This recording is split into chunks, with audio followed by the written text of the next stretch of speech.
Pete Pastor here with Mashable. I am here in New York checking out the 2014 Corvette Stingray, the model that GM unveiled to the world at the Detroit Auto Show over the weekend. I'm here standing next to the original Corvette, the one that was unveiled in 1953, almost 50 years ago to the day. And just over there in the showroom, there are models of every generation of Corvette. We're going to talk to some of the people behind the new one. We judge a technology based on whether it improves the basic driving experience or it doesn't. Technologies come from automotive or they come from other industries as well.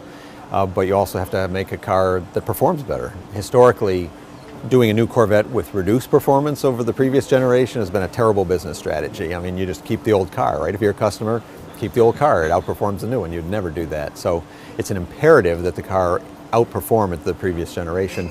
But then you also have all those other things you got to work on. New fuel economy requirements and CO emissions, new crash safety requirements. So that's where we looked at technology to break that gridlock. So what specifically in this car does that? I know it's from different materials.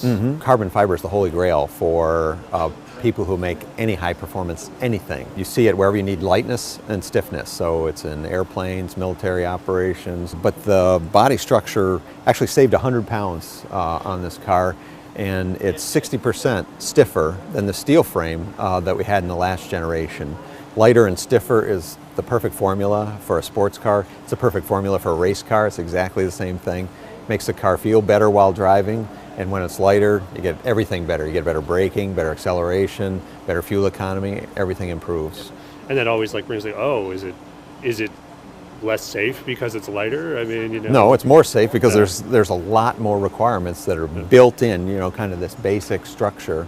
One thing that's unusual about Corvettes is they're convertibles. You know, even though it doesn't look like a convertible, the roof comes out. When you remove the roof and you still have to make the whole body extremely stiff, that drives section sizes and gauges and material properties up beyond what is needed for normal crash protection.